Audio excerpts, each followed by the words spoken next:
আসসালামু আলাইকুম। সবাইকে স্বাগত জানাচ্ছি বিডি ফিউজে। আপনাদের সঙ্গে আছি আমি শরফি দিবা। বহু বছর পর ভারতের রাজনীতিতে এমন একটি ছাত্র যুব আন্দোলনের উত্থান ঘটেছে, যা সামাজিক যোগাযোগ মাধ্যমে শুরু হলেও দ্রুতই দেশের রাজধানী দিল্লির রাজপথে বিশাল জনসমাবেশে রূপ নিয়েছে। ককরোচ জনতা পার্টি নামে পরিচিত এই আন্দোলন মূলত সরকারি চাকরি ও ভর্তি পরীক্ষার প্রশ্ন ফাঁস, বেকারত্ব, দুর্নীতি এবং শাসন ব্যবস্থার প্রতি গভীর ক্ষোভকে কেন্দ্র করে গড়ে উঠেছে।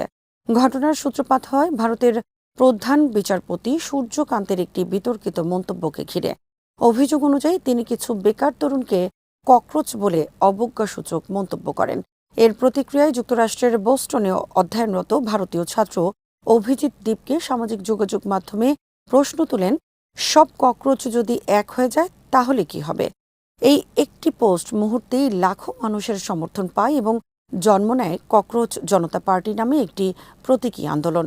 প্রখ্যাত লেখক অরুন্ধতী রয়ের বিশ্লেষণ থেকে আরও জানাচ্ছেন ওয়াহিদ ফারুকী।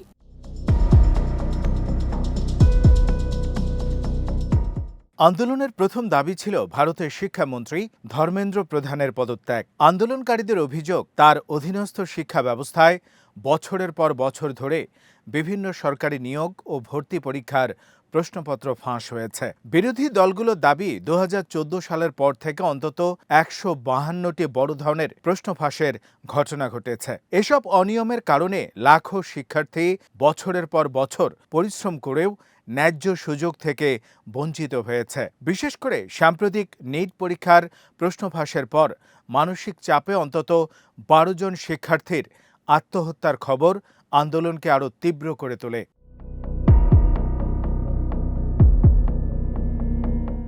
সামাজিক যোগাযোগ মাধ্যমে ক্ষোভ যখন আন্দোলনের রূপ নিতে শুরু করে, তখন অভিজিৎ দীপকে বোস্টন থেকে ভারতে ফিরে সরাসরি দিল্লির যন্তর মন্তরে অবস্থান নেন। তার সঙ্গে যোগ দেন লাদাখের সুপরিচিত পরিবেশকর্মী ও শিক্ষা সংস্কার আন্দোলনের নেতা সোনাম ওয়াংচুক। তিনি অনির্দিষ্টকালের অনশন শুরু করেন।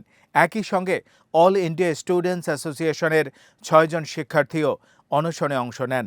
অল্প সময়ের মধ্যেই দেশের বিভিন্ন শহরে প্রতিবাদ ছড়িয়ে পড়ে।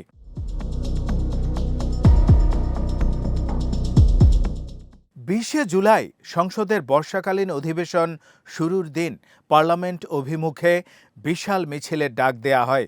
এর 2 দিন আগে পুলিশ সোনাম ওয়াংচুককে আন্দোলনস্থল থেকে আটক করে হাসপাতালে নিয়ে যায়, কিন্তু তাতেও আন্দোলন থেমে থাকেনি। 20 জুলাই ভোর থেকেই হাজার হাজার তরুণ তরুণী ট্রেন, বাস, মেট্রো ও বিমানে দিল্লিতে পৌঁছাতে থাকেন। যন্তর মন্তরে মানুষের ঢল নামে। আন্দোলনকারীদের মতে এটি শুধু প্রশ্ন ফাঁসের বিরুদ্ধে প্রতিবাদ নয়, বরং গণতান্ত্রিক অধিকার, মর্যাদা এবং রাষ্ট্রের জবাবদিহি প্রতিষ্ঠার আন্দোলনে পরিণত হয়েছে।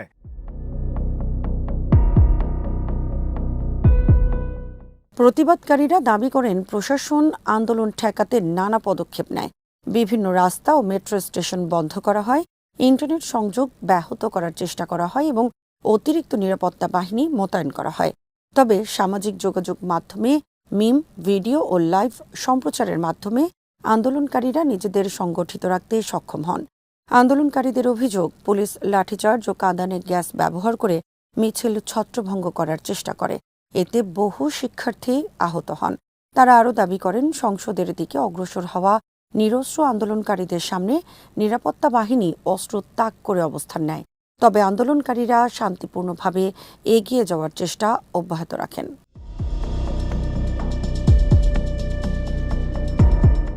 এই আন্দোলনের একটি উল্লেখযোগ্য দিক ছিল এর বহুমাত্রিক অংশগ্রহণ। হিন্দু, মুসলিম, শিখ, খ্রিস্টান, বৌদ্ধসহ বিভিন্ন ধর্মীয় সম্প্রদায় এবং বিভিন্ন জাতি ও শ্রেণীর মানুষ একসঙ্গে আন্দোলনে অংশ নেন। বিশেষ করে নারী অংশগ্রহণ ছিল উল্লেখযোগ্য।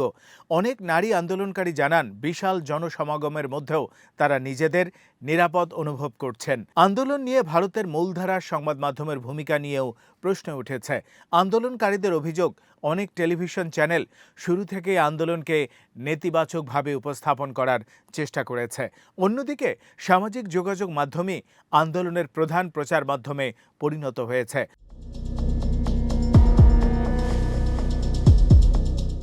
পর্যবেক্ষকদের মতে ককরোচ জনতা পার্টি এখন আর কেবল একটি প্রতীকী নাম নয়, এটি বেকারত্ব, শিক্ষা ব্যবস্থার সংকট, দুর্নীতি এবং প্রশাসনিক ব্যর্থতার বিরুদ্ধে তরুণ প্রজন্মের ক্ষোভের প্রতীক হয়ে উঠেছে। তবে আন্দোলনের সামনে বড় চ্যালেঞ্জও রয়েছে। এর পেছনে কোনো সুসংগঠিত রাজনৈতিক দল নেই, দীর্ঘমেয়াদী সাংগঠনিক কাঠামো এখনও গড়ে ওঠেনি। ফলে আন্দোলনের শক্তিকে ভবিষ্যতে কিভাবে ধরে রাখা যায় সেটি এখন বড় প্রশ্ন। তবে একই সময়ে ভারতের বিভিন্ন প্রান্তে আরও নানা ইস্যুতে আন্দোলন চলছে। মধ্যপ্রদেশে কেন বেতোয়া নদী সংযোগ প্রকল্পের বিরুদ্ধে আদিবাসীদের বিক্ষোভ, উত্তরাখণ্ডে বন উজাড়ের প্রতিবাদ, গ্রেট নিকোবর দ্বীপে পরিবেশগত ক্ষয়ক্ষতির বিরুদ্ধে আন্দোলন এবং মণিপুরের অস্থিরতা, সব মিলিয়ে সরকারের ওপর জন অসন্তোষ বাড়ছে। এর সঙ্গে যুক্ত হয়েছে মূল্যস্ফীতি, কর্মসংস্থানের সংকট এবং অর্থনৈতিক অনিশ্চয়তা।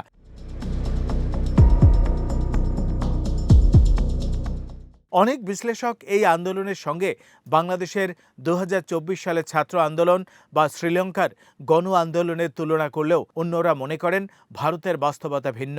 বিশাল ভৌগোলিক বিস্তৃতি, বহুমাত্রিক সামাজিক কাঠামো এবং জটিল রাজনৈতিক পরিস্থিতির কারণে এই আন্দোলনের ভবিষ্যৎ সম্পর্কে এখনই নিশ্চিতভাবে কিছু বলা কঠিন।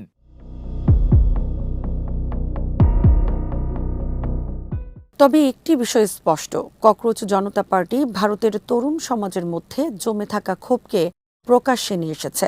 প্রশ্ন ফাঁস, বেকারত্ব, দুর্নীতি এবং গণতান্ত্রিক অধিকার নিয়ে যে অসন্তোষ দীর্ঘদিন ধরে জমা হচ্ছিল, এই আন্দোলন তা নতুনভাবে সামনে নিয়ে এসেছে। এটি শেষ পর্যন্ত বড় কোনো রাজনৈতিক পরিবর্তনের পথ তৈরি করবে নাকি সময়ের সঙ্গে সঙ্গে ম্লান হয়ে যাবে, তা ভবিষ্যতই নির্ধারণ করবে। তবে আপাতত ভারতের রাজনৈতিক অঙ্গনে ককরোচ প্রতীকটি একটি নতুন প্রতিবাদের ভাষায় পরিণত হয়েছে। আজ এখানেই শেষ করছি। সবাই ভালো থাকুন, সুস্থ থাকুন আর দেখতে থাকুন বিডিভিউজ। চ্যানেলটি ভালো লাগলে সাবস্ক্রাইব করুন। সংযুক্ত থাকুন আমাদের ফেসবুক পেজে। আল্লাহ হাফেজ।